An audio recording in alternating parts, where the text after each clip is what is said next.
သာသနာတော်နှစ်2562နှစ်ကောဇာတက္ကရာ1380ပြည့်နှစ်တဇမုန်းလဆန်း14ရက်2018ခုနှစ်နိုဝင်ဘာလ21ရက်ကယားပြည်နယ်လွိုင်ကော်မြို့ရွှေတောင်ပရိယတ္တိစာသင်၌ဓမ္မဂုဏ်ကြီးဓမ္မဗိမာန်တော်ကြီးတွင်ဆင်ကျင်းပပြုလုပ်အပ်သည့်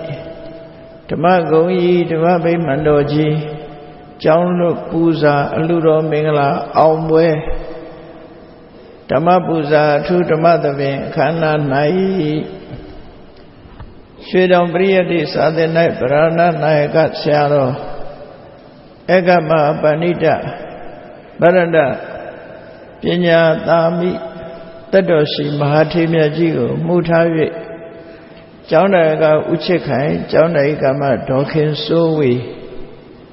ဣရင်ဩစုကုမ္ပဏီမိသားစုတို့၏အမတဒါနဓမ္မဒါနအဖြစ်ဖြင့်ဟောကြားအပ်သော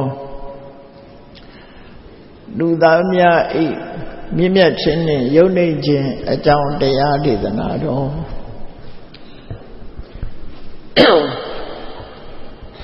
ဒီကနေ့ညဓမ္မသဘင်ခန္ဓာကိုရွှေဘုန်းတော်သခင်ရှင်တော်မြတ်ဖျား၏မဟာကရုဏာဂုဏ်ကိုအာယုပြုကာတိကျူဖွဲ့ဆိုအပ်သောဝန္ဒနာပနာမအာတိတဂါထာကိုရွတ်ဆိုပူဇော်ခြင်းဖြင့်စတင်ကြရအောင်ယောကပ္ပကောတိဟိပိယပမေယံကာလံကရွန်တော်တိဒုက္ခရာနိခေရံကတောလောကဟိတယနာထောနမောမာကာရုဏိကတတတ္တယောနာထောဝိနိယမြာစွာတတ္တဝါဤချမ်းသာစီးပွားလိုလားတောင်းတဂုံပေါင်းခါသည်ဖြင့်နာထမြညာခြင်းရှင်တော်မြတ်ဖရာသည်ကပ္ပကောတိဟိပိဂရေကဘာအရေးအတွက်သင်္ချာတို့ဖြင့်တော်လဲအဘေမေယံရည်တွေ့တိုင်းတာဖော်ပြခြင်းငါမစွမ်းနိုင်ပါသောကာလလေးအသင်ချေသိနေကဘာရှိကြသောကာလပတ်လုံးလောကဟိတယတတ္တလောကဤအကျိုးစီးပွားအလို့ငါအတိဒုက္ခရဏိဥစ္စာအသက်ချေလက်အင်္ဂါမိတ္တကြီးမာသမိတာနှင့်တထာဇနီဆွန်ញကြီးဟုကျက်တိထဘွယ်ငါးသက်အစုအလုံးခဲရင်တော်မူတော်ကိုကရွန်တော်ဘုရားဖြစ်ရန်ဤသံကြိုးကုတ်အားထုတ်တော်မူရသည်ဖြစ်၍ခေရန်လက်ချိမျက်လုံးအသက်ဆုံးလျက်နှလုံးစိတ်ဝံကိုရောဤပင်မညင်းတို့ကတောဘဝတဏ္ဍကျင့်ဖျက်များစွာရောက်တော်မူခဲ့ရရှာလေပြီမဟာကရုဏီကတတ္တဝါများရင်ဝဲသားကဲ့သို့တနာချစ်ခင်မှာကရုဏာရှင်ဖြစ်တော်မူသောတတ္တနထသဝိနည်းများစွာတတ္တဝါဤချမ်းသာစီးပွားလိုလားတောင်းတဂုံပေါင်းခါသဖြင့်နာထမြညာထိုရှင်တော်မြတ်ဖရာအားနမောယုတိပြောင်းပြော့မှန်ကိုလျော်၍ကရောယုကျိုးရှိခိုးခြင်းသည်အထုဘဝတုစင်စစ်မသွေဖြစ်ပါစေတည်း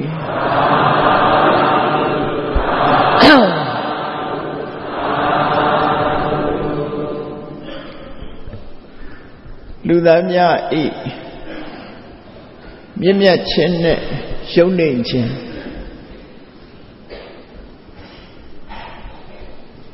လူချင်းတူပါရဲ့တန်းနဲ့ဘာကြောင့်လူသားတွေမှာအဆင့်တန်းခွဲခြားပြီးမြင့်မြတ်သူယုံနေသူလို့ဒီလိုဆိုရတယ်အဲ့ဒါကို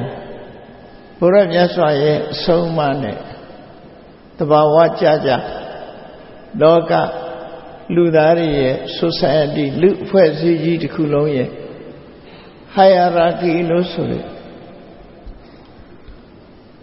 မတူကွဲပြား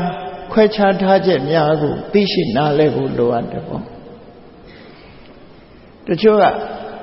လူချင်းတူတူပဲဘာလို့အယုသိပေးရမှာလဲဆိုတဲ့အတွေးခေါ်လည်းရှိတယ်နော်နတ်ကိုယ်ွယ်တဲ့လူတွေအဆင့်ကလူချင်းရှ िख ိုးဘူးဆိုတဲ့အယူဆတွေလည်းရှိတယ်နတ်ကိုတော့ရှ िख ိုးမယ်လူကိုတော့ရှ िख ိုးကောင်းကင်ဘုံကတကူကြီးတဲ့နတ်ကိုတော့ရှ िख ိုးမယ်လူချင်းကြတော့ရှ िख ိုးစရာမလိုဘူးဆိုတဲ့အယူဆတွေလည်းရှိတယ်အဲ့တော့ဒီနေရာမှာလူသားများရဲ့မြင့်မြတ်ခြင်းလူသားများရဲ့ယုံနိုင်ခြင်းဆိုတာဘယ်အချက်နဲ့ဘယ်ပေဒံနဲ့တိုင်းတာပြီးတော့ဖော်ပြတာလဲဘာကြောင့်လူအချင်းချင်းမှာဒီပုဂ္ဂိုလ်ကလေးစားတတ်တဲ့ပုဂ္ဂိုလ်ဖြစ်တယ်ဒီပုဂ္ဂိုလ်ကမလေးစားတတ်တဲ့ပုဂ္ဂိုလ်ဖြစ်တယ်လို့လူအတိုင်းဝိုင်းထဲမှာဘာဖြစ်လို့ hierarchy ဆိုတဲ့အဆင့်တန်းခွဲခြားဆက်ဆက်မှုတွေပြုနေကြတယ်လေအဲ့ဒီလိုပြုခြင်းအဖြစ်ဘလို့အကျိုးကျေးဇူးတွေရှိပြီဘလို့ပစ္စုပန်ဘဝမှာဘလို့အကျိုးရှိပြီနောက်ဘဝတွေမှာဘလို့အကျိုးရှိနိုင်တယ်လဲဆိုတာဒါလည်းပတ်သက်ပြီးတော့မှတ်သားနိုင်ယူကြမြင့်မြတ်ခြင်းကို Nobel လို့ခေါ်ပြီးတော့ရှုံးနေခြင်းကို ignoble Noble နဲ့ ignoble ဆိုတဲ့လူသားချင်းတူပါလျက်တန်းနဲ့ဘာဖြစ်လို့တချို့ကမြင့်မြတ်ပြီးတချို့ကရှုံးနေကြတယ်လေမြတ်စွာဘုရားမပွင့်ခင်ကလူတွေရဲ့ society ထဲမှာအယုတ်အနိတ်အမြင့်အမြတ်ဆိုတဲ့ဒီအဆင့်တန်းခွဲခြားမှုကဘာကိုအခြေခံပြီးတော့ခွဲခြားသလဲလူ society မှာခွဲခြားမှုတွေဘာကြောင့်ဖြစ်ပေါ်လာနေသလဲခွဲခြားတဲ့နဲ့မြင့်မြတ်သူနဲ့ယုံနေသူလို့ဆိုတာဘာလဲဒါကိုဘုန်းကြီးတို့တွေလေးလာဆန်းစစ်ပြီးတော့ကြည့်ကြရမှာဖြစ်တယ်အခြေခံအဖြစ်ပြောမယ်ဆိုလို့ရှိရင်လူတွေဟာသိဉာဏ်ရှိတဲ့ပုဂ္ဂိုလ်တွေဖြစ်လို့နံပါတ်1အရွယ်အားဖြင့်အသက်ကြီးတဲ့ပုဂ္ဂိုလ်ကိုငယ်ရွယ်တဲ့ပုဂ္ဂိုလ်ကလေးစားရဒါလေးစားသမှုပြုရအဲ့ဒီလေးစားသမှုပြုခြင်းကြောင့်ပစ္စုပန်ဘဝမှာလူအတိုင်းဝိုင်းမှာလည်းပဲချီးမွမ်းခံရပြီးဒီဘဝအဆုံးသတ်သွားတဲ့အခါမှာလဲဒါဟာမာနကိုချိုးနှိမ်တဲ့ကုသိုလ်တစ်မျိုးဖြစ်သည့်အတွက်ကြောင့်ကောင်းရသတိပုံရောက်တယ်လို့အကျိုးနှမျိုးကိုဖော်ထုတ်ထားတာဖြစ်တယ်။ယေဝုဒ္ဓမပ္ပစယန္တိနရာဓမ္မတကောဝိဓာဓမ္မနဲ့ပတ်သက်ပြီးလိမ္မာကျွမ်းကျင်မှုရှိကြတဲ့ပုဂ္ဂိုလ်တွေဟာအသက်အရွယ်ကြီးတဲ့ပုဂ္ဂိုလ်တွေဝယဝုဒ္ဓိလို့ဆိုတဲ့ပုဂ္ဂိုလ်တွေကိုတလေးတစားဆက်ဆံခြင်းအပြင်ပစ္စုပန်ဘဝမှာအသက်အရွယ်ကြီးတဲ့ပုဂ္ဂိုလ်ရဲ့မေတ္တာကိုခံယူရပြီးကြီးပွားတိုးတက်မှုအသက်အရွယ်ကြီးတဲ့ပုဂ္ဂိုလ်ရဲ့စောင့်ရှောက်မှုကြောင့်လောကဘက်မှာကြီးပွားတိုးတက်မှုဆိုတာလေးရရှိကြရတယ်ထိုကြီးပွားတိုးတက်မှုကိုအကြောင်းပြုပြီးတမလွန်ဘဝမှာလည်းကောင်းတဲ့ဂရုပုံရောက်တယ်ဆိုတဲ့အကျိုးရှိလာတယ်ဒါလူသမိုင်းမှာကြီးသူနဲ့ငယ်သူဆိုတဲ့နေရာမှာငယ်သူကကြီးသူကိုလေးစားတာကြီးသူကမြင့်မြတ်တယ်လို့ဘာကြောင့်မြင့်မြတ်တာတော့ဆိုအတွေ့အကြုံလူဘဝရောက်ရှိလာတဲ့လူအတိုင်းဝိုင်းလူ society ထဲမှာအရင်ရောက်တဲ့ပုဂ္ဂိုလ်ဖြစ်ခြင်းကြောင့်အတွေ့အကြုံများပြားတယ်ဒါကြောင့်သူ့ကိုလေးစားထိုက်တယ်လို့သူတို့ယူဆနော်အဲ့ဒါဟာလူလောကကဘာဥကာလကသတ်မှတ်လာခဲ့တာအဲ့ဒီသတ်မှတ်ချက်ဟာထာဝရမှန်ကန်မှုရှိသလားလို့ဆိုထာဝရမှန်ကန်မှုမရှိဘူးအတိုင်းတာတစ်ခုအရာတက်ကြီးတဲ့ပုဂ္ဂိုလ်ငယ်ရွယ်တဲ့ပုဂ္ဂိုလ်စီနီယာဂျူနီယာနဲ့တွက်ပြီးတော့လေးစားသမှုပြုထိုက်တယ်ဒါကတစ်ခုနောက်တစ်ခါလူအတိုင်းဝိုင်းထဲမှာအသက်အရွယ်ကိုပမာဏမထားပဲနဲ့မြင့်မြတ်သူနဲ့ယုံနေသူကိုဘယ်ပုံနဲ့ခွဲကြပြန်သလဲ အထူးသဖြင့်အိန္ဒိယနိုင်ငံရဲ့လူမှု society မှာလူတွေဟာမြင့်မြတ်သူနဲ့နှိမ့်ကြသူဆိုတာကိုဘာနဲ့ခွဲလဲလို့ဆိုတဲ့အခါမှာစက်နဲ့ခွဲတာရှိတယ်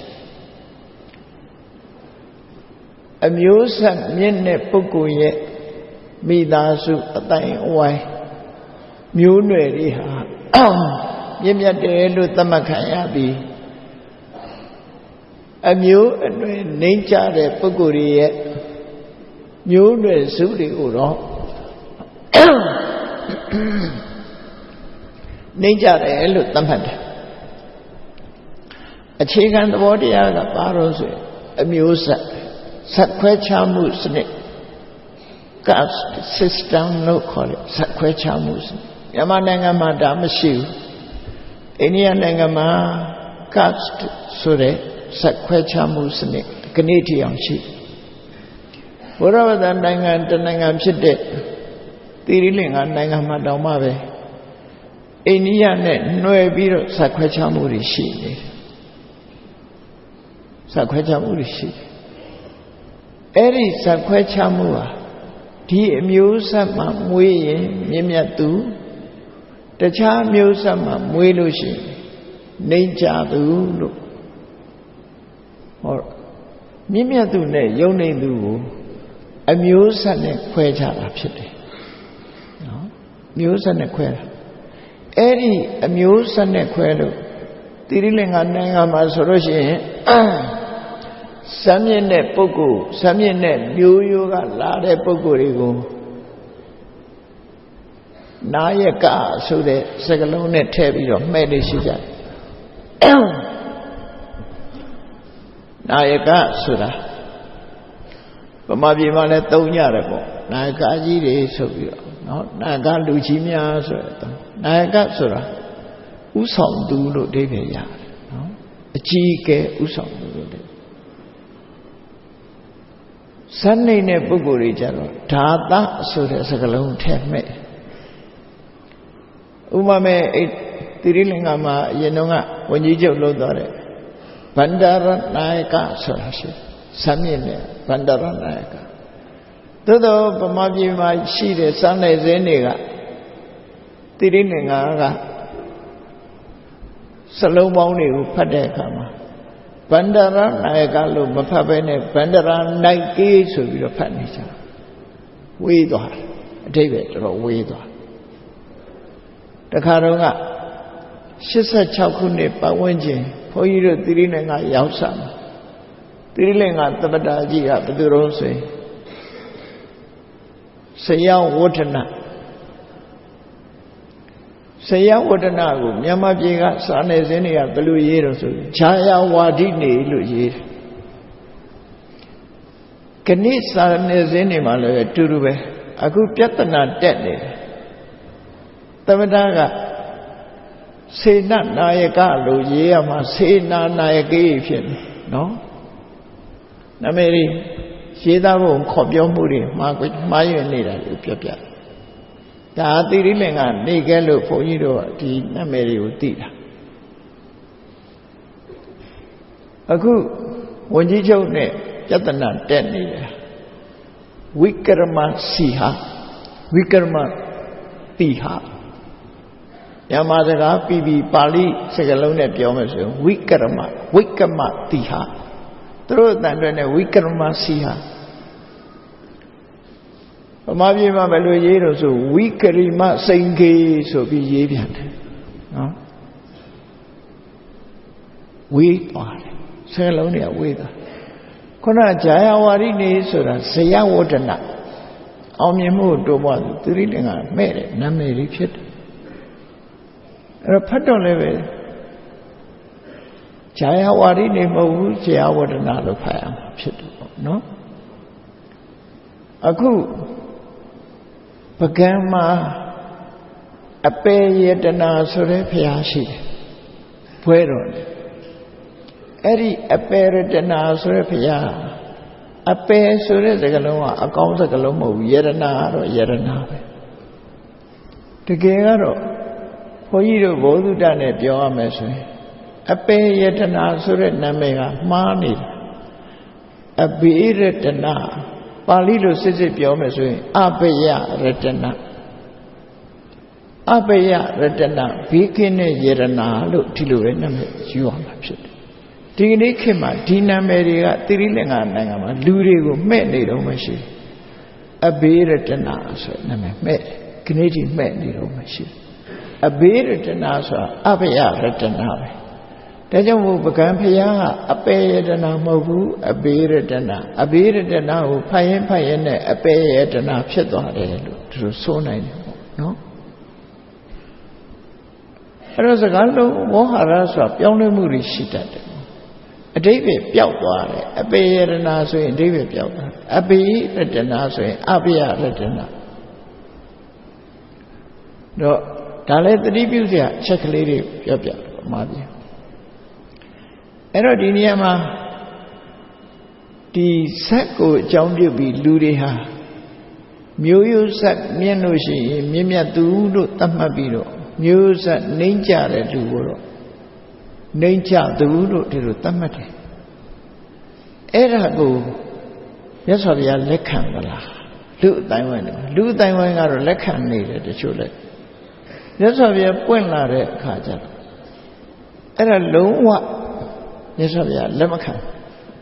နာစိဇာဝတ္တလောဟောတိနာစိဇာဟောတိဖြစ်မနော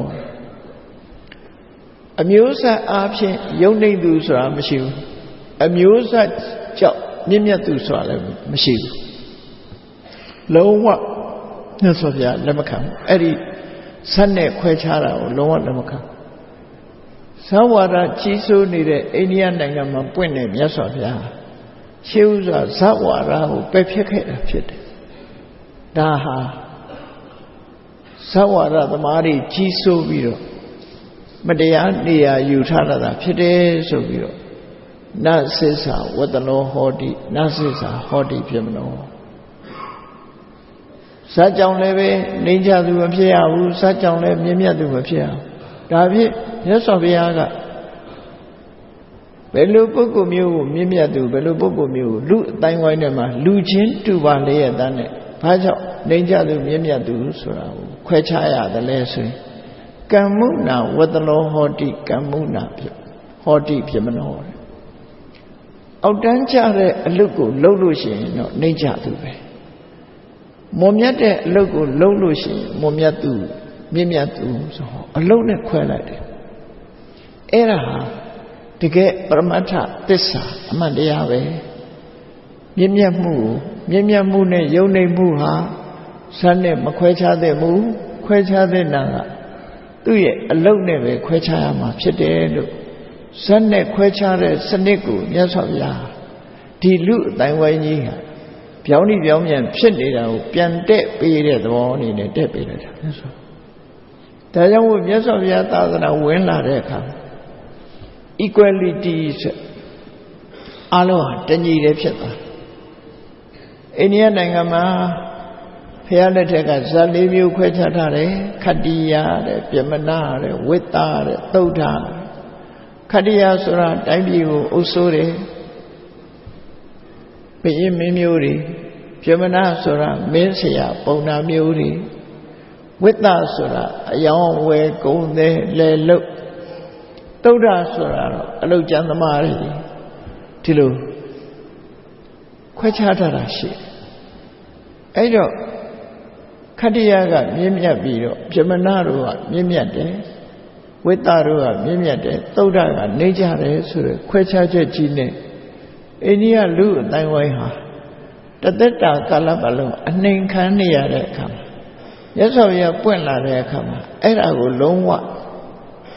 ရားရဲ့အဆုံးအမသာသနာတော်ထဲမှာပယ်ဖြတ်လိုက်ပြီးတော့ဘယ်မျိုးရိုးကပဲလာကိုချင်းတရားကောင်းတဲ့အလုပ်လုပ်ရင်မြင့်မြတ်သူပဲအောက်တန်းကြတဲ့အလုပ်ကိုလုပ်မယ်ဆိုရင်အောက်တန်းယုံနေသူပဲဟောဒီလိုခွဲလိုက်တာနော်အလုံးဟာတညီတည်းဖြစ်သွားရသော်ဘုရားကဥပမာနဲ့ဟောကြားတယ်မြေအိုင်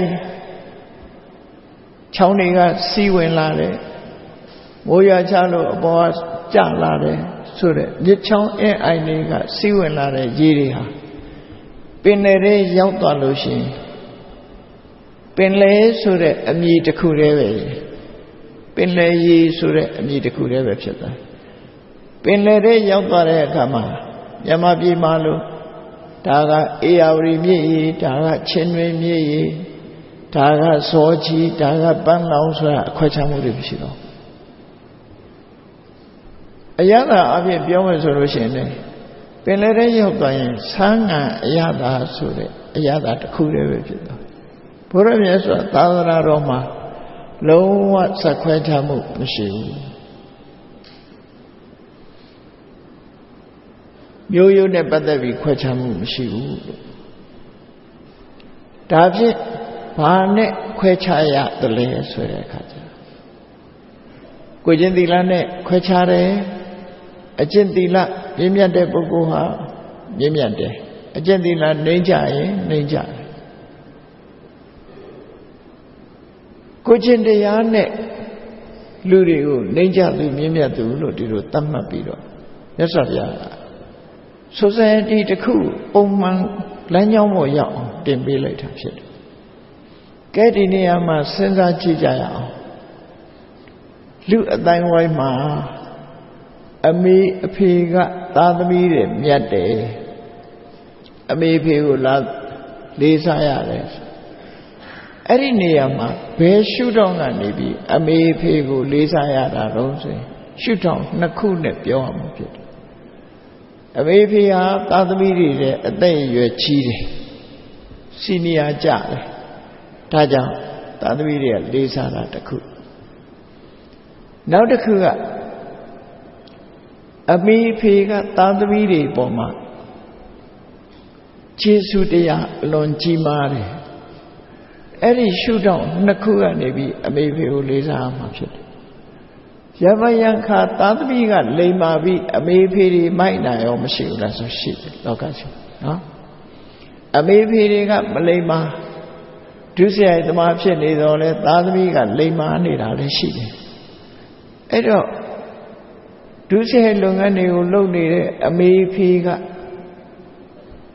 နေရာအပြင်သားသမီးတွေမြင့်မြတ်တယ်လို့ယူဆထားခြင်းမှာကိုချင်းတရားပိုင်းကပြောတာမဟုတ်ဘဲနဲ့ကျေးဇူးတရားပိုင်းကပြောတာဖြစ်တယ်ကျေးဇူးတရားဆိုစဉ်းစားကြည့်မြတ်စွာဘုရားကမိဘကသားသမီးတွေပေါ်မှာကျေးဇူးပြုတာချက်၃ချက်ရှိတယ်အပါဒကဘေးရန်တွေမရောက်အောင်ငယ်စဉ်တောင်ချိကလေးဘဝတွေကသို့မဟုတ်ဝမ်းတွဲကလေးကဆောင်းလျှောက်တယ်ဒါနံပါတ်1ကျေးဇူးမွေးလာပြီးတဲ့နောက်မှာပောတကအရွယ်ရောက်သည့်ထီအောင်ကျွေးမွေးဆောင်းလျှောက်တယ်ဒီနှစ်ခုနောက်တစ်ခုကတော့ဣမတ္တလောကတ္တဓာတိတာတော့လူအတိုင်းဝိုင်းတွေကိုရောက်ရှိလာအောင်လူအတိုင်းဝိုင်းကိုပြသတယ်လူအတိုင်းတွေဝင်ရောက်ခွင့်ပြုလိုက်တယ်ဟောဒီအချက်၃ရက်ဟာမိဘကသားသမီးကိုကျေးဇူးပြုတဲ့အချက်၃ချက်အဲ့ဒီကျေးဇူးတင်စရာအချက်၃ချက်ကြောင့်မို့လို့မိဘကိုသားသမီးဟာတသက်တာကာလပတ်လုံးရိုသေလေးစားမှုကျေးဇူးတင်ရမှုဆိုတာရှိရမှာဖြစ်တယ်အဲ့ဒီထဲမှာမိဘကဆောင်းလျှောက်တာ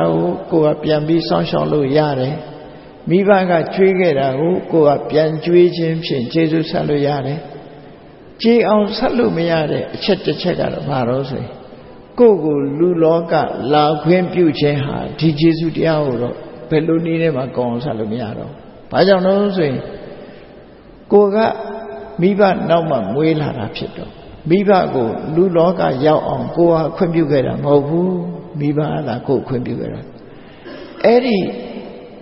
ဣမတ္တလောကတ္တဓာတိတာရောဆိုတဲ့ဒီအချက်ကိုကြည့်ပြီးမိဘရဲ့ကျေးဇူးကိုအောင်ဆက်လို့မရနိုင်ဘူးလို့တမန်အပြင်ဆက်လို့မကျေဘူးလို့ပြောတာဒီကျေးဇူးကိုပြောခုခေတ်စကားနဲ့ပြောမယ်ဆိုရင်လူဘဝကိုလာခွင့်ပြုတာမိဘဟာ immigration ပဲဖြစ်တယ်ပေါ့ဟောကိုဟာမိဘကိုအမိပြုပြီးတော့လူအတိုင်းဝိုင်းနဲ့ရောက်လာတာ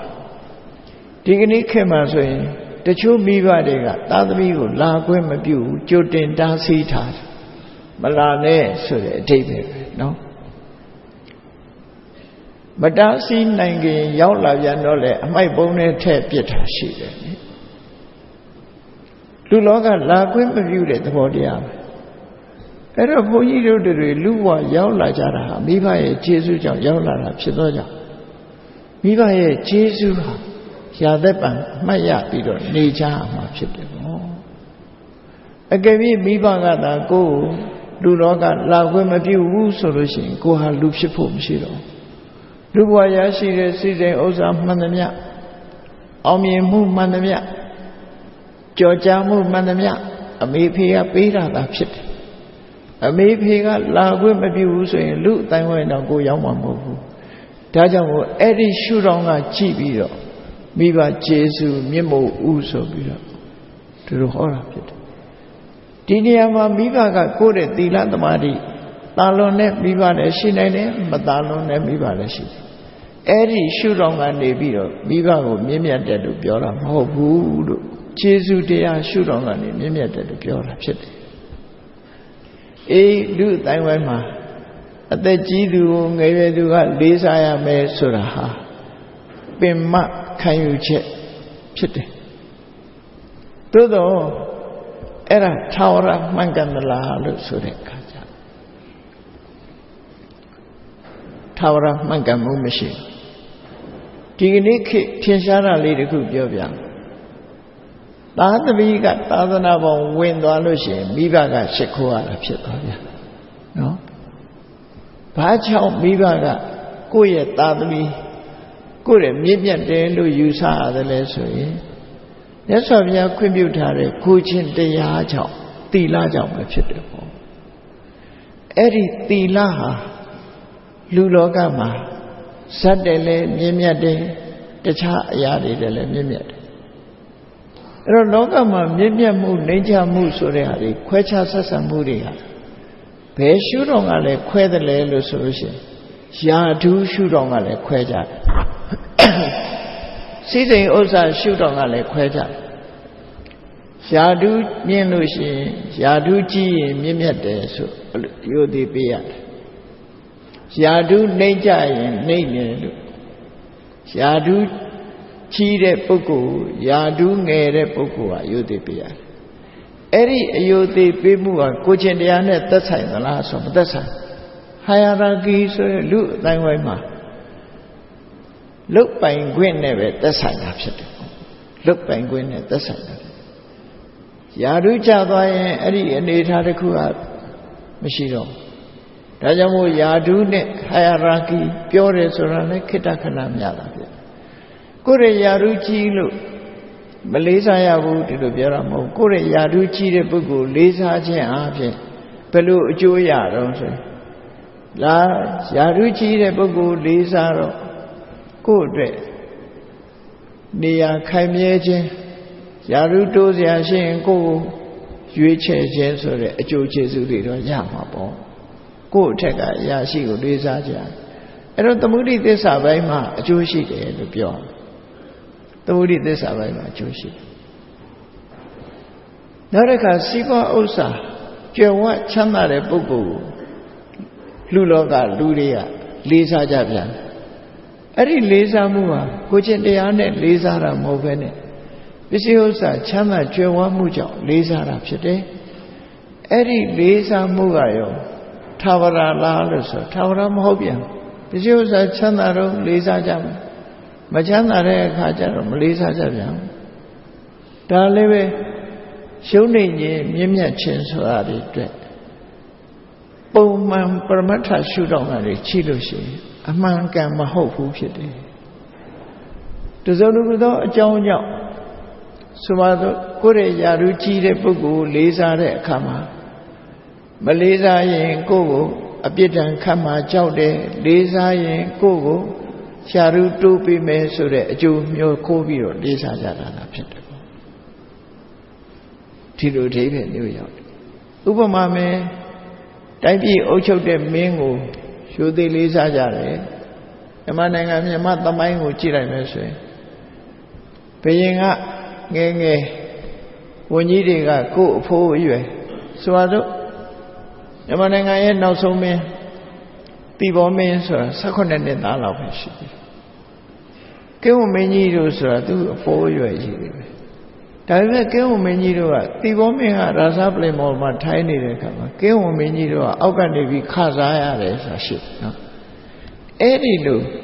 ရုံနေမှုမြင့်မြတ်မှုဆိုတာကြတော့ဒါကလူအတိုင်းဝိုင်းမှာသတ်မှတ်ထားတဲ့ဟိုင်ဟာရာကီအရာလောက်ထားပဲဖြစ်တယ်ပေါ့ကိုကျင်တရားအနေနဲ့ပြင်းပြမှုကြောင့်လည်းမဟုတ်ဘူးအဲ့ဒီလိုပြုလုပ်ခြင်းအဖြစ်ဘယင်ကချမဲ့ဆုလက်တွေရရှိနိုင်တယ်ဘယင်ကအမျက်ထွက်မှာတွေကရှောင်တိန်လို့ရတယ်ဆိုတဲ့အကျိုးကျေးဇူးအတွက်ဒါအတွက်သာလောက်တယ်နောက်တစ်ခါယာတုဂုံသိတိုးတက်လာတယ်ဆိုလို့ရှိရင်လူအတိုင်းဝိုင်းမှာဘာဖြစ်နိုင်လေတော့ယာတုရလာပြီဒီကိုယ်တော့ကတော့အယတ်သားပဲကြေးပါအုပ်ချုပ်ရေးမှုတို့ရက်ွက်အုပ်ချုပ်ရေးမှုတို့မျိုးနယ်အုပ်ချုပ်ရေးမှုတို့ဂတိခေတ်ပေါ့နော်ပါဠိမန်အမတ်တို့ဝန်ကြီးတို့ဝန်ကလေးတို့ဝန်ကြီးချုပ်တို့ဆိုတာမျိုးဖြစ်လာအဲ့ဒါတိုင်းပြည်မှာဖွဲ့စည်းပုံအရခန့်လိုက်တဲ့အခါမှာလည်းပဲအဆင့်တန်းအနေနဲ့မြင့်လာတဲ့အနေအထားမျိုးရှိတာအဲ့ဒီအဆင့်တန်းမြင့်လာတာကိုအကြောင်းပြုပြီးတော့သောဏတန္တပုံနာကြီးပြောသလိုပဲယာတုကြောင့်မြင့်နေတဲ့အဆင့်တန်းယသောလတ္တဘောဂယာတုကြောင့်သူတို့မှာစိစိတ်ဥစ္စာတွေရနိုင်တယ်အခွင့်အလမ်းတွေဖြစ်လာတယ်ယသောလတ္တဘောဂသူတို့ရတဲ့စိစိတ်ဥစ္စာငွေချေးဌာနတွေဟာယာတုကိုအမိပြုပြီးရတာဖြစ်သောကြောင့်ယာတုရှိနေသမျှကာလပတ်လုံးလက်ဆောင်ပစ္စည်းတွေရမယ်နော်ရိုသေလေးစားမှုခံရမယ်ဒါတွေကလူအတိုင်းဝိုင်းမှာဒီပုံစံနဲ့ရှိနေတာဖြစ်သို့သောမြင့်မြတ်လို့လားရုံနေလို့လားဆိုမြင့်မြတ်လို့လည်းမဟုတ်ရုံနေလို့လည်းမဟုတ်နော်သို့သောလူအတိုင်းဝိုင်းမှာသမ္မုဒ္ဒိသစ္စာအားဖြင့်တော့ဒီအတိုင်းလိုက်နာရတာဖြစ်တယ်သမ္မုဒ္ဒိသစ္စာဆိုတာငြင်းပယ်ရမယ့်အရာတော့မဟုတ်ဘူးလူအတိုင်းဝိုင်းသတ်မှတ်ထားတဲ့ဟိုင်ဟာရာကီဆိုတဲ့အဆင့်တန်းကိုရှုသိလေးစားခြင်းအဖြစ်လူအတိုင်းဝိုင်းမှာဒီညီညွတ်ရေးပေါင်းစည်းရေးဆိုတာကိုခိုင်မာကြစ်လက်စေဒီပုံစံနဲ့ပဲသွားအကျိုးမဲ့ဖြစ်တာတော့မဟုတ်ဘူးမြတ်စွာဘုရားသာသနာဘုရားပွင့်လာတဲ့အခါကျမှလူတွေရဲ့မြင့်မြတ်မှုဟာအမျိုးနဲ့လည်းမသက်ဆိုင်ဘူးဘာသာနဲ့လည်းမသက်ဆိုင်ဘူးပစ္စည်းဥစ္စာနဲ့လည်းမသက်ဆိုင်ဘူးယာဓုနဲ့လည်းမသက်ဆိုင်ဘူးဘာနဲ့သက်ဆိုင်တယ်လဲလို့ဆိုကိုချင်းတရားနဲ့သက်ဆိုင်တယ်လို့သူပြောကိုချင်းတရားကောင်းတဲ့ပုဂ္ဂိုလ်ဟာမြင့်မြတ်သူဖြစ်တယ်ကိုချင်းတရားမကောင်းရင်ယုံနေသူလို့ပဲဒီလိုသတ်မှတ်တယ်အဲ့လိုသတ်မှတ်တာဖြစ်တယ်မြတ်စွာဘုရားဂေါတမဗုဒ္ဓဘုရားဖြစ်သူရောက်တာအားလုံးသိတဲ့အတိုင်းပဲ29နှစ်မှာတရားရှာပြီး35နှစ်မှာအသိဉာဏ်ပြည့်ပြည့်စုံစုံသဗ္ဗညုတဉာဏ်ကိုရပြီးတော့ဗုဒ္ဓအဖြစ်ထူးခြားတဲ့ကိုချင်းတရားတွေထူးခြားတဲ့အသိဉာဏ်တွေဒါတွေရရှိပြီးလောကမှာအမြတ်ဆုံးပုဂ္ဂိုလ်ဖြစ်လာတယ်။သို့သောမွေးဖွားကာစအချိန်ကလေးကလူအတိုင်းဝိုင်းနေမကဘူးကောင်းကင်ဘုံကနတ်တွေပြမာတွေကအစသူလိုပါရမီဖြည့်ပြီးတော့အရေးချင်းအဆင့်တန်းမြင့်တဲ့ပုဂ္ဂိုလ်စိတ်ဓာတ်စင်ကြယ်မြင့်မားတဲ့ပုဂ္ဂိုလ်ဟာလူလောကထဲမှာမပြောနဲ့နတ်ထဲမှာလည်းမရှိဘူးပြမာထဲမှာလည်းမရှိဘူးစင်တန်းမြင့်တကိုးကြီးတဲ့ကောင်းကင်ဘုံမှာလည်းမရှိဘူးမြေပြင်မှာလည်းမရှိဘူးမြေအောက်မှာလည်းမရှိဘူးပါရမီတွေဖြည့်ကျင့်ပြီးတော့ကိုချင်းတရားတဘာဝကလေးကကိုချင်းတရားကောင်းတဲ့စိတ်နေစိတ်ထားကောင်းတဲ့မွန်မြတ်တဲ့တန်ဆင်တဲ့ပုဂ္ဂိုလ်ဟာလောကမှာ Nobel လို့ခေါ်တဲ့မြင့်မြတ်သူဖြစ်လာအဲ့ဒါကတော့အစစ်အမှန်မြင့်မြတ်သူလို့ပြောရမှာဖြစ်ရာထူးကြောင့်လည်းမဟုတ်ဘူးကျင့်သုံးလုံးလံခဲ့တဲ့ခုနပြောတဲ့ကမ္မုနာဝတ္တလောဟောတိကမ္မုနာဟောတိဖြစ်မနောဆိုတဲ့အတိုင်းသူ့ရဲ့လောက်ရက်တွေကြောင့်မြင့်မြတ်သူဖြစ်လာဘာတွေလုတ်ခဲ့လို့လဲဆိုသရဝါရီရဲ့အကျိုးအတွက်လောကသားတွေရဲ့အကျိုးအတွက်ဆွတ်လမှုတွေမြောင်များစွာနဲ့လောကသားတွေကိုအသိဉာဏ်အလင်းရောင်ပေးဖို့ပါရမီတွေကိုဖြည့်ကျင့်ခဲ့တဲ့ဒီအရေးချင်းပဲဖြစ်တယ်ပေါ့အဲ့ဒီရည်ချင်းကြောင့်မို့လို့ဒီကနေ့မွေးဒီကနေ့ပဲလက်အုပ်ချီခံရတဲ့အမြင့်မြတ်ဆုံးပုဂ္ဂိုလ်ဖြစ်သွားအဲ့ဒါကိုဘုရားလောင်းလေးကိုယ်တိုင်ကဒီကလေးရလှုပ်ထားကြည့်အခောဟမတမိလောကတစစ်ထောဟမတမိလောကတတစ်ထောဟမတမိလောကတတမန်အဖြစ်သူပြောတာမဟုတ်ဘူးတတ္တလောကကြီးတစ်ခုလုံးကိုကြည့်လိုက်တဲ့အခါမှာအလုံးကသူ့ကိုယုသိလေးစားနေကြတာသူ့ရဲ့အရေးချင်းကိုမှီတဲ့ပုဂ္ဂိုလ်တယောက်မှမရှိဘူးအဲ့ချင်းလူသားထဲမှာတယောက်မှမရှိဘူးလူသားထဲမှာမရှိတော့ကောင်းကင်ဘုံကနတ်တိပြမာတွေထဲမှာရှိသလားဆိုတော့မရှိဘူးမရှိသည့်အတွက်ကြောင့်သူ့ကိုယ်သူလည်းပေါ်ပေါ်လွင်နေဝန်ခံဝတ်နေပြောကြဝတ်နေပေါ့သူဟာအမြတ်ဆုံးပုဂ္ဂိုလ်ဖြစ်တယ်အကြီးဆုံးပုဂ္ဂိုလ်လည်းဖြစ်တယ်ချီးမွမ်းတိုက်ဆုံးအရေးချင်းရှိတဲ့ပုဂ္ဂိုလ်လည်းဖြစ်တယ်လို့လောကမှာအဲ့ဒီအချိန်ကစပြီးတော့မြင့်မြတ်မှုကိုရယူခဲ့တာဖြစ်တယ်ဘာနဲ့မြင့်မြတ်တာတော့လို့မေးလို့ရှိရင်ပါရမီဆိုတဲ့မြင့်မြတ်တဲ့ပုဂ္ဂိုလ်တွေကျင့်သုံးရတဲ့ကုချင်းတရားဒါတွေနဲ့မြင့်မြတ်တယ်လို့ခေါ်တာတို့လောကမှာဇက်ကြောင့်မြင့်မြတ်တာလည်းမဟုတ်ဘူးအလုသဘောကမ္မုနာဖြစ်မနောဆိုတဲ့အလုသဘောလှုပ်ဆောင်ခဲ့တဲ့မြင့်မြတ်တဲ့စိတ်နေသဘောထားတွေနဲ့လှုပ်ဆောင်ခဲ့တဲ့အလုသဘောရမြင့်မြတ်သူဖြစ်လာခဲ့တာဖြစ်တယ်အဲ့တော့35နှစ်မှာဘုရားဖြစ်တယ်ဆိုတော်တော်လေးငယ်တယ်ငယ်တဲ့အခါဘာပြဿနာတက်တယ်လဲလို့ဆိုလို့ရှိရင်လူတွေရဲ့အတိုင်းဝိုင်းမှာ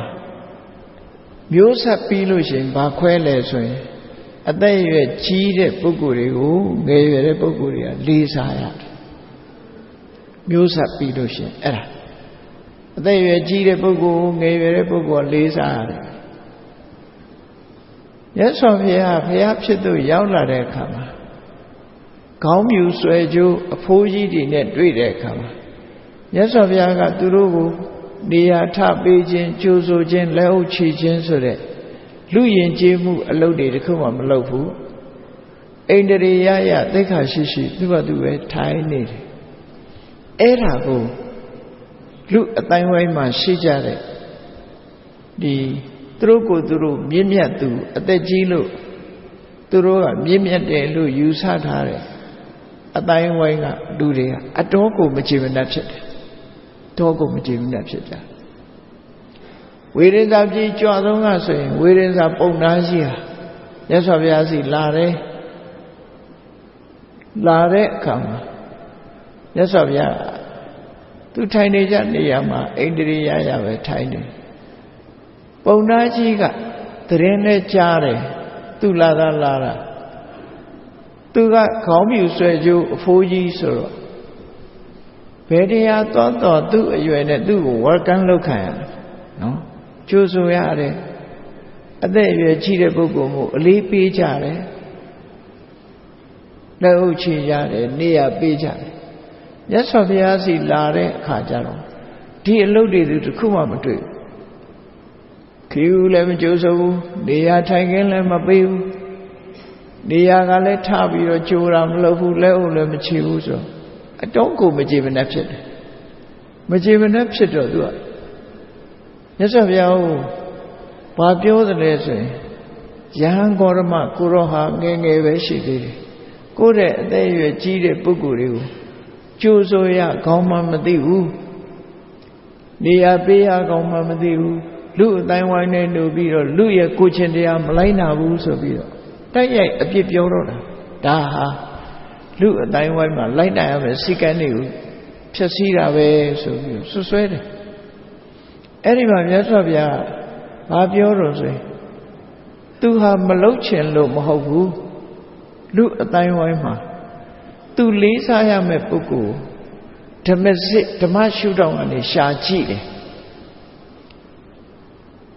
သူတဲ့ကိုချင်းတရားကောင်းတဲ့လူရှိသလားသီလရှိသလားဆိုလိုက်ကြည့်လိုက်မယ်ဆိုရင်အသက်တာကြီးတာကိုချင်းသီလကကြတော့မပြေဆုံးကြဘူးဒါဖြင့်တမာတိဆိုတဲ့စိတ်တည်ငြိမ်မှုရောရှိသလားဆိုအိုးစိတ်တွေကကြောက်ကြရဲ့နဲ့တည်ငြိမ်မှုကလည်းအားနည်းကြအသက်တာကြီးတယ်နော်အသက်တာကြီးတယ်တွေ့တာစရာအာယုံတွေ့ရင်တည်ကြနေသေးတယ်မုန်းတီးစရာအာယုံတွေ့လို့ရှိရင်လည်းပဲမုန်းတီးတဲ့စိတ်တွေဖြစ်နေသေးတယ်စိတ်ဓာတ်အနေနဲ့ကဖြူစင်မှုမရှိဘူးပညာအနေနဲ့ကြပါအမှန်ကန်ဘဝရဲ့ဒီဘဝမှာလူဖြစ်လာတာဘာကြောင့်ဖြစ်လာလဲဒုက္ခကဘာရှိတယ်ဘဝမှာကောင်းတာဘာရှိတယ်မကောင်းတာဘာရှိတယ်ဘဝကဘယ်လိုနည်းနဲ့လွတ်မြောက်အောင်လုပ်ရမယ်ဆိုတဲ့ဒီအကျင့်တရားတွေနဲ့ပတ်သက်ပြီးတော့သိနိုင်တဲ့ဉာဏ်သွေးကလည်းမသိကြဘူးမရှိကြဘူးတဲ့အကယ်၍များကိုချင်းသီလအနေနဲ့သူ့တဲ့တာမယ်တမာတိအနေနဲ့သူ့တဲ့တာမယ်ပညာအနေနဲ့သူ့တဲ့တာမယ်ဆိုရင်မြတ်စွာဘုရားဟာအလေးပြုဖို့ရအစင်းသင်းဖြစ်နေတယ်လေးစားခြင်းလို့မဟုတ်ဘူးမလေးစားခြင်းလို့မဟုတ်ဘူးငါဟာအမျက်ဆုံးလို့ဆိုတာဟာလူလောကမှာရှိတဲ့ရှိလိုက်တဲ့ပြည်ပြည်ဝဝအရေးချင်းတွေကြီးလိုက်တဲ့အခါမှာဖះနဲ့တူတဲ့ပုဂ္ဂိုလ်တောင်ရှာမတွေ့ဘူးဖះတဲ့တာတဲ့ပုဂ္ဂိုလ်ဆိုတဲ့သူ့ရဲ့အရေးချင်းတာတဲ့ပုဂ္ဂိုလ်ဆိုတာဘယ်မှာမှမရှိဘူးတူသူတောင်မရှိဘူး10 ဘုံတစ်ဘုံတောင်အနာမကတ်နိုင်တဲ့လူလောကတတ္တလောကကြီးတစ်ခုလုံးရဲ့အရေးချင်းတွေဟာနှိမ့်ကြနေတာကိုတွေ့ရတယ်မြတ်စွာဘုရားဘယ်သူကိုမှလက်ဆွဲမပေးဘူးမပေးတာဟာကြံတဲ့ပုဂ္ဂိုလ်တွေပေါ်မှာတနာလို့တဲ့အကယ်၍သာအခုလိုအရေးချင်းပြည့်ဝတဲ့ပုဂ္ဂိုလ်တူကအရေးချင်းမရှိလို့မခံယူထိုက်တဲ့ပုဂ္ဂိုလ်ဆိုပါစို့အင်ဇဘီကရဏီယောလက်ဥချိထိုက်တယ်ဆိုပုဂ္ဂိုလ်အဲ့ဒါလို့လက်ဥချိမှုရှိခိုးထိုက်တဲ့ပုဂ္ဂိုလ်ဆိုပြီးတော့အရေးချင်းမပြည့်ပဲနဲ့တွားပြီးတော့ရှိခိုးလိုက်မယ်ဆိုရင်အဲ့ဒီပုဂ္ဂိုလ်ဟာမခံယူနိုင်သည့်အတွက်ကြောင့်ခေါင်းတောင်ပြတ်ကျသွားနိုင်တယ်လို့သူဆိုတယ်မြတ်စွာဘုရားရဲ့လက်ဥချိမှုကိုခံယူနိုင်တဲ့အရေးချင်းသူ့မှာမရှိဘူးမရှိသည့်အတွက်ကြောင့်ဒုက္ခရောက်သွားနိုင်တယ်ဒါကြောင့်မို့မြတ်စွာဘုရားကဘသူကိုမှကရုကတော့မပြုတာဖြစ်တယ်ဆိုတော့နောက်ဆုံးမှလူအတိုင်းဝိုင်းထဲမှာမြင့်မြတ်ခြင်းနဲ့ယုံနိုင်ခြင်းဆိုတာဘာနဲ့တိုင်းတာလာတော့ဆိုဓမ္မအရေးချင်းနဲ့တိုင်းတာတာပဲဖြစ်တယ်ပေါ့မြတ်စွာဘုရားဆိုရင်မြတ်စွာဘုရားရဲ့ကြီးတဲ့ပုဂ္ဂိုလ်တွေမြောက်များစွာရှိမြောက်များစွာရှိအဲ့ထင်မယ်ပထမဆုံးအချိန်ကပိလဝမြို့ကိုကြွတယ်ဆွေတော်မျိုးတို့တွေနဲ့တွေ့တဲ့အခါမှာအသက်အရွယ်မြတ်စွာဘုရားရဲ့ကြီးတဲ့ပုဂ္ဂိုလ်တွေငယ်တဲ့ပုဂ္ဂိုလ်တွေဆင့်ရှိကြတဲ့ထင်မယ်ငယ်ရွယ်သူတွေကိုရှေ့ကနေကြိုခိုင်းပြီးတော့ကြီးတဲ့ပုဂ္ဂိုလ်တွေကငါတို့ကအသက်ကြီးတယ်သူကငါတို့တွေငယ်တယ်ငါတူပဲငါညီပဲဆိုရယ်လူလောကဒီ hierarchy အစွဲလေးနဲ့မြတ်စွာဘုရားကိုဘောင်းတော်မလုပ်ကြဘူးကြိုဆိုမှုတွေမလုပ်ကြဘူးရှိခိုးဝါကြမှုမပြုဘူးအရေးချင်းတစ်ခုမသိဘူးငါတို့တွေငယ်တယ်လူဘဝတော့ကသူကငါတဲ့အသက်ငယ်တယ်ငါတူပဲငါညီပဲဆိုပြီးတော့အဲ့ဒီမှာဒါဟာကောင်းတဲ့သဘောတရားလားလို့ဆိုမြတ်စွာဘုရားဒါလူတွေဆိုတာမာနဆိုတာရှိကြငါမြတ်တယ်သူကမြတ်တယ်ငါကကြီးတယ်သူကကြီးတယ်ဆိုတဲ့အရေးချင်းနဲ့ပတ်သက်ပြီးတော့အထင်ရောက်မှုတွေရှိအဲ့ဒီအထင်ရောက်မှုတွေ မဖယ်ရှားပဲနဲ့အရေးချင်းအပြင်ငါတဲ့တာရဲဆိုတဲ့အတိမပြုမှုကိုမလုပ်နိုင်ကြဘူးဒါကြောင့်မို့ဩဃာတထဲမှာပါတယ်နော်ဖူးမြော်မန်လျော့ဆိုတာမမနာကိုလျှော့ချမှဘောင်းတောင်းလုံးနိုင်တာဖြစ်တယ်မမနာခန်းနေကြပြီးတော့မြတ်စွာဘုရားကိုရှိခိုးဝါချမလုပ်ဘူးအဲ့ဒီချိန်မှာဓမ္မရဲ့စွမ်းရည်ကိုပြသတဲ့အနေနဲ့ဘယ်သူမှလုံနိုင်စွာမရှိတဲ့ရေမီးအစုံတကိုးပြားဒီဟာမြတ်စွာဘုရားဖန်ဆင်းပြတာဖြစ်တယ်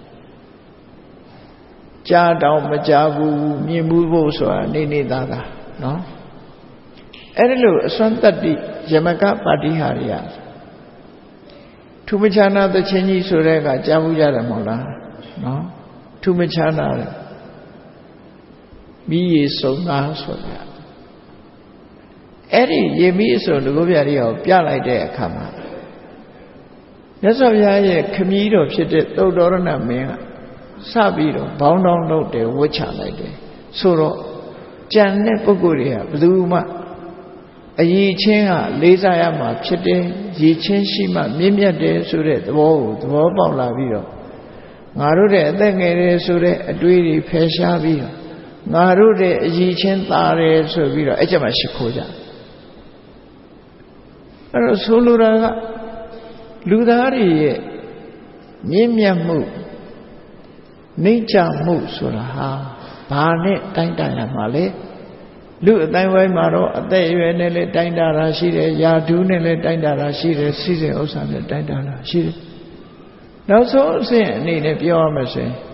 ကိုချင်းသီလစတဲ့အရည်ချင်းတွေနဲ့ပဲတိုင်းတာဒါကတော့ပရမတ္ထလမ်းကြောင်းစစ်သမုဒိသစ္စာပိုင်းကတိုင်းတာရဲဆိုတာအဆင့်တစ်ခုအတွက်မှန်တယ်အဆင့်တစ်ခုအတွက်မှန်သို့တော့သာဝရမှန်နဲ့မှန်တရားမဟုတ်ဘူးအခုလိုအရေးချင်းနဲ့တိုင်းတာတာကြတော့သာဝရမှန်နဲ့မှန်တရားဖြစ်လို့လူတွေရဲ့ noble နဲ့ ignoble ဆိုတာမြတ်စွာဘုရားကမြင့်မြတ်မှုနဲ့ယုံနေမှုကိုကမ္မှုနာဝတ္တလောဟောတိကမ္မှုနာဟောတိဖြစ်မလို့ဆိုလှုပ်ဆောင်မှုနဲ့ပတ်သက်တယ်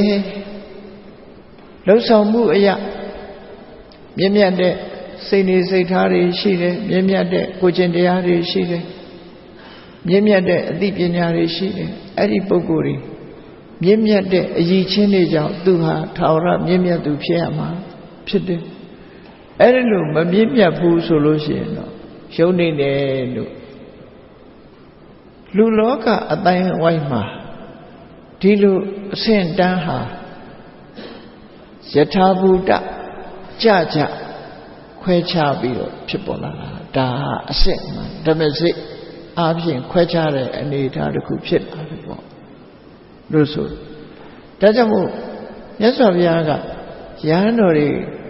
သာသနာပေါ်ဝင်ခွင့်ပြုလိုက်တဲ့အခါမှာကြည့်အသက်အရွယ်နဲ့ယဟန်တွေကိုတပါးနဲ့တပါးလေးစားမှုဆိုတာအသက်အရွယ်နဲ့မပေးဘူး။ဘာနဲ့ပေးတော့ဆိုရင်ကိုကျင့်သီလနဲ့လည်းပေးတယ်။ပစ္ဆာဥပတ္တပနေနပုရိဥပတ္တပနောဝန္ဒီတ္တဘောနောက်မှယဟန်ဖြစ်တဲ့ကိုတော်ကသူ့ရှေ့ကယဟန်ဖြစ်တဲ့သူ့ရဲ့ဝါကြီးတဲ့ပုဂ္ဂိုလ်သို့မဟုတ်သူ့ရဲ့စောတဲ့ပုဂ္ဂိုလ်လေးစားရမယ်အဲ့ကြတော့သီလတစ်ခုတည်းနဲ့မြတ်စွာဘုရားသာသနာတော်ဝင်ရောက်တဲ့ယဟန်တန်ဃာတွေနဲ့ပတ်သက်လာတဲ့အခါမှာသီလဆိုတဲ့အရေးချင်းနဲ့ဟိုင်ဟာရာခီကိုသတ်မှတ်လိုက်တယ်လို့သူတို့ပြောနော်သီလကိုချင်းသီလအခြေခံထားတယ်ဘာကြောင့်လို့ဆိုရင်ကိုချင်းသီလဂုဏ်ရည်ချင်းအလုံးတို့ရဲ့ foundation ပဲဖြစ်တယ်ဒီအဆောက်အဦကြီးက foundation ကောင်းလို့အခုလိုရတည်နိုင်တယ်နော်လူမှလည်းပဲကိုချင်းသီလဆိုတဲ့ foundation ကောင်းပြီဆိုရင်ထိတဲ့မြင့်မြတ်တဲ့အရည်ချင်းတွေဟာတစ်ခုပြီးတစ်ခုရရှိလာနိုင်တာဖြစ်တယ်ဒါကြောင့်မို့သီလကို foundation အနေနဲ့ထားတာဖြစ်လို့သီလ ရှေ့ကျတဲ့ပုဂ္ဂိုလ်လေးစားရမယ်လို့သာသနာတော်မှာအကြီးအငယ်မြင့်မြတ်တဲ့သူနဲ့နှိမ့်ကြသူဆိုတာဒီလိုခွဲခြားလာခဲ့တာပဲဖြစ်တယ်အဲ့ဒါလိုခွဲခြားတဲ့အပြင်နောက်တစ်ခုခွဲခြားမှုကဘာရှိလဲဆိုရင်အယီချင်းသီလအယီချင်းပြင်နောက်ထပ်ခွဲခြားမှုတစ်ခုကဓမ္မအယီချင်းနဲ့လည်းခွဲခြားတာဖြစ်တယ်မြတ်စွာဘုရားရဲ့သာသနာတော်မှာ hierarchy ဆိုတဲ့ယာတုအဆင့်ဆင့်ပေးတာမျိုးမရှိဘူးမဟုတ်ရှိတယ်ဆိုပါတော့သီလအနေထားပြောမယ်ဆိုလို့ရှိရင်ရှင်သာရိပုတ္တရာတို့ရှင်မောက္ကလန်တို့ကိုကြည့်သူတို့မတိုင်ခင်ကရဟန်းဖြစ်တဲ့ပုဂ္ဂိုလ်တွေဟာရှင်ဂုဏ်ညဥဆောင်တဲ့ပိဿဝဂီတွေယတတထေသဥဆောင်တဲ့တငယ်ချင်းတွေဗဒဝဂီညီနောင်3ကျိတ်30ပါဝင်တဲ့ယဟန္တာတွေဥရဝေလကတ္တဗဥဆောင်တဲ့ယသိတထောင်ကယဟန္တာဖြစ်လာတဲ့ပုဂ္ဂိုလ်တွေအဲ့ဒီပုဂ္ဂိုလ်တွေဟာကိုချင်းသီလအားဖြင့်သာသနာကောင်ဝင်ရောက်တဲ့အစဉ်အားဖြင့်သူတို့ဟာစီနီယာကြတဲ့ပုဂ္ဂိုလ်တွေပဲဖြစ်တယ်ရှင်သာရိပုတ္တရာရှင်မောက္ကလန်တို့ဆိုတာသူတို့နောက်မှသာသနာကောင်ဝင်လာတာဖြစ်တယ်အဲ့တော့သူတို့တဲ့စီနီယာကြရှင်ဂုဏ်ညတို့ကစီနီယာကြဒါကြောင့်မို့မြတ်စွာဘုရားသာသနာတော်မှာစီနီယာဂျူနီယာခွဲတဲ့အခါမှာပစ္စည်းဝတ္ထုကိုလူခန္ဓာဆွမ်းခံကြွတာတရားတော်မတွေကပြိမ့်ဖိတ်လို့ဝါစဉ်လိုက်ကြွပြီဆိုလို့ရှိရင်မြတ်စွာဘုရားပြီးရင်ရှင်ဂုဏ်ညရှင်ဂုဏ်ညပြီးရင်ဝပ္ပပတ္တိယမဟာနာအတ္တစီပစ္စဝဂီတွေအစဉ်တိုင်းအဲ့ဒါလိုကြွကြရှင်သာရိပုတ္တရာတို့ရှင်မောက္ကလန်တို့ကဟိုးဥရဝေလကတ္တဗတို့ရဲ့နောက်ရောက်သွားပစ္စည်းဥစ္စာဝါနဲ့ဆက်လိုက်တဲ့အခါနောက်ရောက်သွားသို့တော့ဓမ္မအယီချင်းလို့ခေါ်တယ်မြတ်စွာဘုရားဟောပြောတဲ့ဓမ္မနားလည်အောင်ဟောပြောနိုင်တဲ့စွမ်းရည်ပိုင်းနဲ့ကြည့်ပြီးအယီချင်းနဲ့ကန့်တက်လိုက်ပြီးကြည့်လိုက်ပြီးဆိုရင်ရှင်ဂုဏ်ညတို့စတဲ့ရှေးယဟန္တာမထေရမြတ်တွေကရှင်သာရိပုတ္တရာတို့ရှမောက္ကလန်တို့ရဲ့အယီချင်းနှိမ့်သွားတယ်ရည်ချင်းနှိမ့်သွားအဲ့ဒါကြောင့်မို့လို့ဓမ္မသနာမှာမြတ်စွာဘုရားတရားဟောပြီးဓမ္မကိစ္စကိုဆောင်ရွက်ပြီးဆိုတဲ့အခါမှာ hierarchy အနေနဲ့ရှေ့နောက် senior junior ရွေးတဲ့အခါမှာမြတ်စွာဘုရားကအလယ်ဘိုးမှာထိုင်နေဆိုရင်လက်ရဘက်မှာကပ်ပြီးတော့ရှင်သာရိပုတ္တရာလက်ဝဲဘက်ကကပ်ပြီးရှင်မောက္ကလန်နေရပြန်ရှင်ဂုဏ်ညတို့ကနောက်ရောက်သွားအဲ့ကြနော် hierarchy ကအဲ့ကြနောက်ရောက်သွားဘာကြောင့်လို့ဆိုရင်ဓမ္မကိစ္စဆောင်ရွက်တဲ့အခါမှာရှင်သာရိပုတ္တရာလောက်ရှင်မောက္ကလန်တို့လောက်ကျန်တဲ့ပုဂ္ဂိုလ်တွေကအစွမ်းမထက်ဘူးသူတို့ကိုယ်တိုင်ကစွမ်းရည်တတိထက်ကြတယ်ရှင်သာရိပုတ္တရာမထေရမြတ်ဆိုရင်ပညာနဲ့ပတ်သက်ပြီးစွမ်းရည်မတမထက်တယ်ရှင်မောက္ကလန်မထေရမြတ်ဆိုလို့ရှိရင်တကောဣတိပဇံပင်ရှင်နဲ့ပတ်သက်ပြီးစွမ်းရည်ထက်တယ်ဘာကြောင့်ဒီပုဂ္ဂိုလ်တွေဟာစွမ်းရည်ထက်နေကြတာလဲလို့ဆိုလို့ရှိရင်တမန်အားဖြင့်တော့ထင်ကြမှာပါရမီဖြည့်ခဲ့လို့ဒါကတော့အကြောင်းတစ်ခုအနေနဲ့ပြောတာဒီဘဝစွမ်းရည်တတိထက်ခြင်းဟာ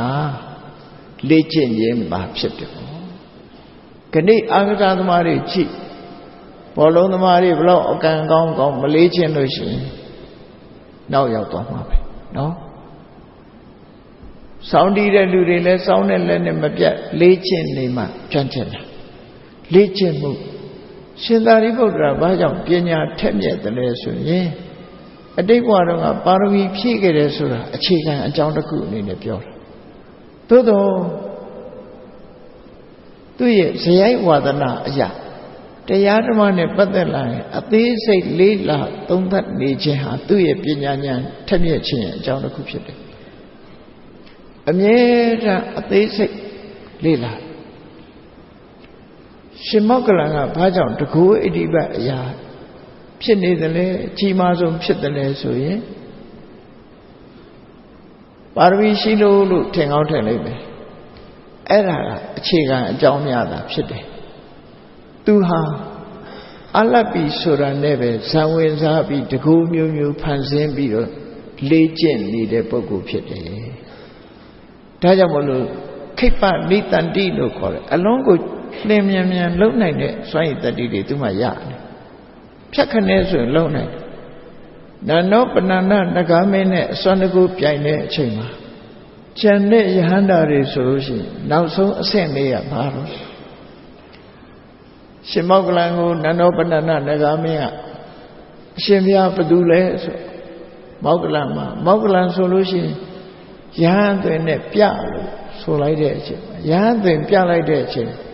ဖူးကနေလေမှုတ်လိုက်တာပြဖြစ်သွားနိုင်တယ်နော်အဲ့ဒီအချိန်လေးဟာစက္ကန့်တောင်မကြာတဲ့အချိန်ပိုင်းလေးမှာချက်ချင်းအကာအကွယ်မလုံးနိုင်ဘူးဆိုရင်တာမန်ယဟန္တာဖြစ်စေအောင်တော့ပြကျသွားနိုင်တယ်ပေါ့အစိတ်ခိုးတွေနဲ့မှုတ်ချလိုက်အဲ့တော့ရှင်မောက္ကလန်တစ်ပါးပဲဒီအဆိုင်တတိယဘာလို့ရတာလေ့ကျင့်နေနာနောပဏာဏနဂါမင်းက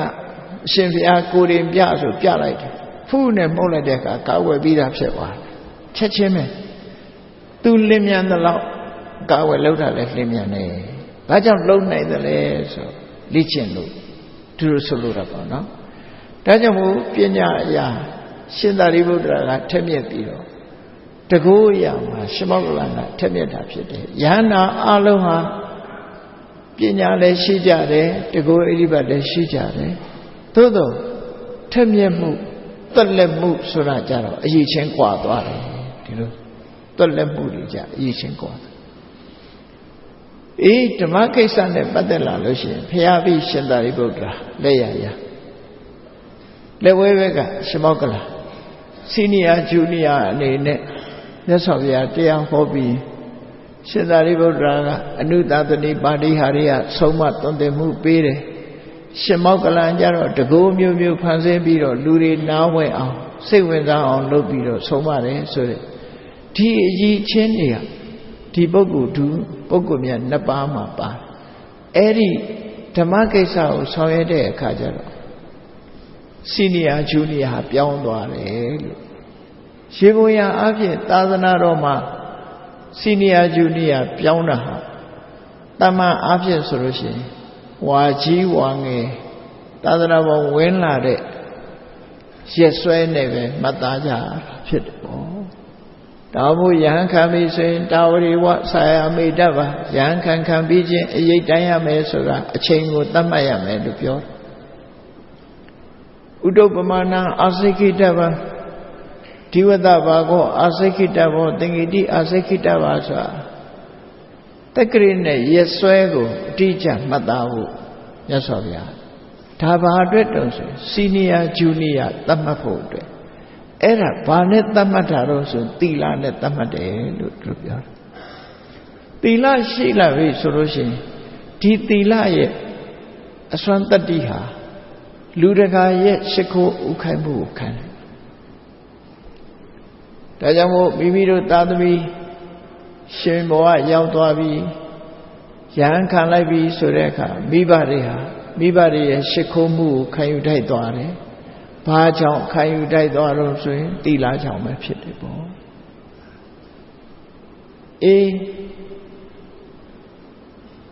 တရားဓမ္မနဲ့ပတ်သက်လာတဲ့အခါမှာကြည့်ယဟန်နဲ့ကိုရင်ဆိုပါစို့ယဟန်ကပုထုဇဉ်ကိုရင်ကယဟန္တာသီလနဲ့ကြတော့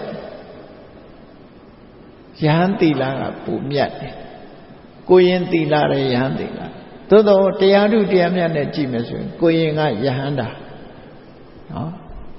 ယဟန်ကပုထုဇဉ်ဆိုလို့ရှိရင်ဘသူကနေဘသူကိုရှ िख ိုးရမှာလဲဘသူကဘသူကိုလေးစားရမှာလဲဆိုကိုရင်ကယဟန်ကိုလေးစားဖြစ်တယ်။ဘာကြောင့်လို့ဆိုရင်သီလနဲ့အဆင့်မြင့်တာစီနီယာဂျူနီယာသတ်မှတ်တာသီလနဲ့ပဲသတ်မှတ်တာဖြစ်တယ်။တရားဓုဆိုတဲ့မဲ့ဖို့နဲ့သတ်မှတ်တာမဟုတ်ဘူး ဒါကြောင့်မို့မြတ်စွာဘုရားရဲ့ဒီမြင့်မြတ်မှုယုံနေမှုဆိုတာတွေဟာကိုယ်ချင်းတရားနဲ့သတ်မှတ်ပြီးတော့အရေးချင်းနဲ့သတ်မှတ်ဖော်ပြတာဖြစ်သည့်အတွက်ကြောင့်အင်တန်မှမှန်ကန်တိကျပြီးတော့ထောင်ရခိုင်မြဲတဲ့ဒီစီနီယာဂျူနီယာသတ်မှတ်ချက်ဖြစ်လို့နိုဘယ်နဲ့အိဂ်နိုဘယ်ဆိုတာကိုချင်းတရားနဲ့သက်ဆိုင်ပြီးတော့ကိုချင်းတရားကောင်းရင်မြင့်မြတ်သူဖြစ်ရတယ်ကိုချင်းတရားမကောင်းမှုဆိုရင်ယုံနေသူဖြစ်ရတယ်အဲ့ဒီလိုသတ်မှတ်ပေးခြင်းအပြင်ဘလို့အကျိုးတရားတွေရှိလာတယ်လောကလူတွေဟာလူတိုင်းဟာအဆင့်မြင့်နေကြတယ်မနှိမ့်ကြကြညာဘူးအဆင့်မြင့်နေလို့ရှိရင်ဘာလို့အောင်မလဲကိုချင်းတရားကောင်းအောင်ကြိုးစားဖို့ပဲအရည်ချင်းကောင်းအောင်လုပ်ဖို့ပဲကြံတဲ့အရာတွေနဲ့သတ်မှတ်လို့မရဘူးဒါလူလောကရဲ့အတိုင်းအဝိုင်းမှာမှန်ကန်တဲ့လမ်းကြောင်းပေါ်ရောက်အောင်မြတ်စွာဘုရားရဲ့ society ကဒီလိုသတ်မှတ်ပြီးတော့ဖော်ပြတာဖြစ်တယ်ကမ္မုဏဝတ္တလောဟောတိကမ္မုဏဟောတိဖြစ်မလို့သူ့ရဲ့လောက်ရကအောက်တန်းကြတဲ့အလုပ်ကိုလုပ်လို့ရှိရင်ယုံနေသူဖြစ်သွားပြီမြင့်မြတ်တဲ့အလုပ်ကိုလုပ်လို့ရှိရင်မြင့်မြတ်သူဖြစ်တယ်စိတ်နေသဘောထားမြင့်မြတ်မှုရှိလို့ရှိရင်မြင့်မြတ်သူလို့အဓိပ္ပာယ်ရနောက်ဆုံးမှာဘယ်အတိုင်းတာအထိမြင့်မြတ်သွားလဲသီလဖြင့်ကာယကံအညစ်အကြေးဝစီကံအညစ်အကြေးပြောစရာဆိုစရာမရှိအောင်ကိုချင်းသီလဖြင့်ဆေးကြောလိုက်ပြီးစိတ်ရဲ့အညစ်အကြေးကိုတော့တမာတိပညာနဲ့ဆေးကြောလိုက်တယ်ကာယကံလည်းအပြစ်ကင်းတယ်ဝစီကံလည်းအပြစ်ကင်းတယ်မနောကံလို့ဆိုတဲ့စိတ်ဓာတ်ကလည်းပဲလုံးဝအပြစ်ကင်းတယ်အောက်တန်းချစေတတ်တဲ့စိတ်ရဲ့အညစ်အကြေးလို့ပြောရတယ်လောဘတွေဒေါသတွေမောဟတွေမာမနတွေ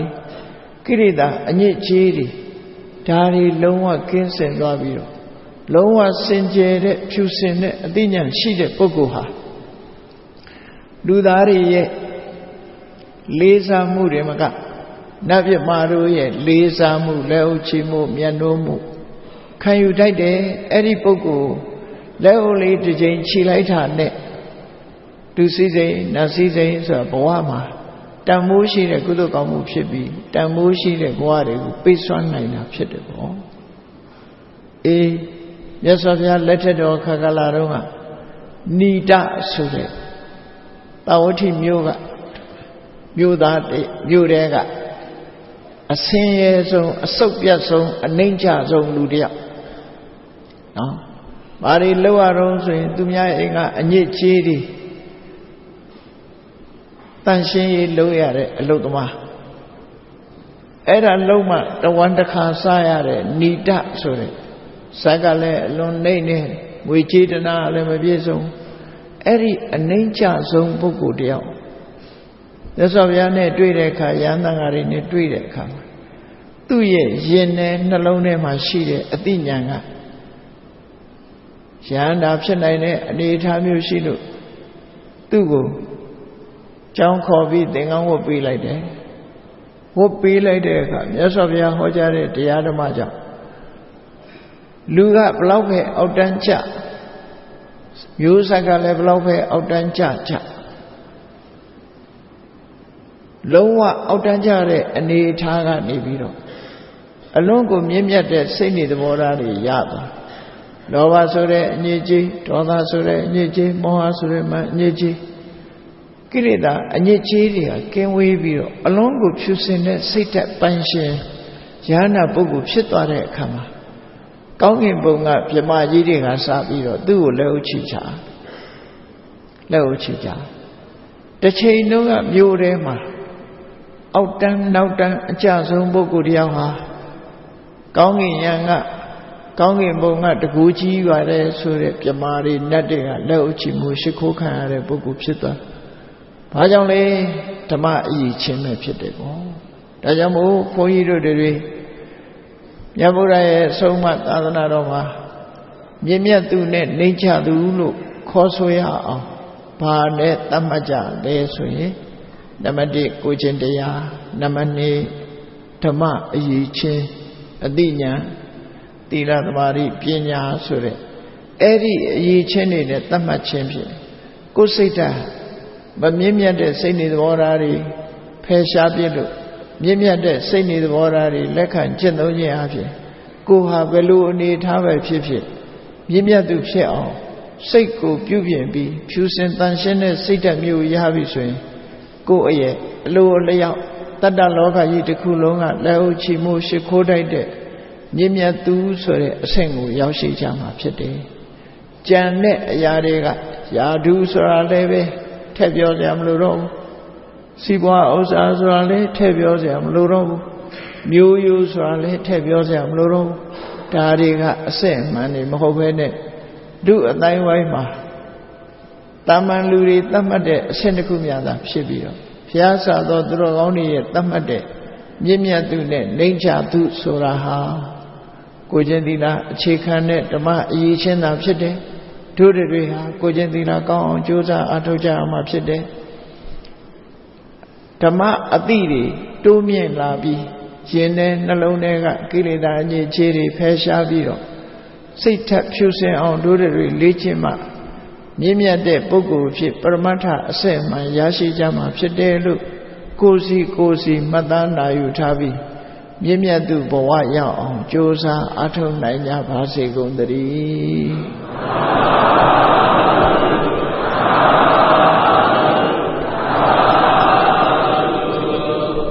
မေတ္တာပို့ရအောင်တတ္တဝါများစွာေယံကွာ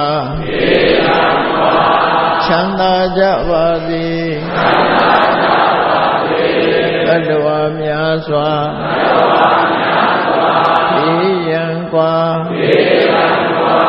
ချမ်းသာကြပါစေမေတ္တာရေချမ်းသုံးငါဖြံငြိမ်းချမ်းကြပါစေမေတ္တာရေချမ်းသုံးငါဖြံငြိမ်းချမ်းကြပါစေသက်ရှိကျမ်းမာစိတ်ချမ်းသာကိုယ်ရဆန္ဒပြည့်ပါစေ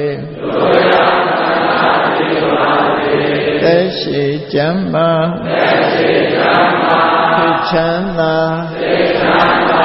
ကိုယ်ရဆန္ဒပြည့်ပါစေဓမ္မောတရံပိဝိတဝါနဝိသတဗ္ဗေတမုဟတာအစရမရာတိတိဘာဝံနိဗ္ဗာနံယန္တုတာရောဓမ္မောတရံလောဘဒေါသမောဟစိတ်တောက်ကင်းပြောက်ကြည်အေးတရားစေကိုပိဝိတဝါဝန္တာရှင်ပြတောက်ကြရ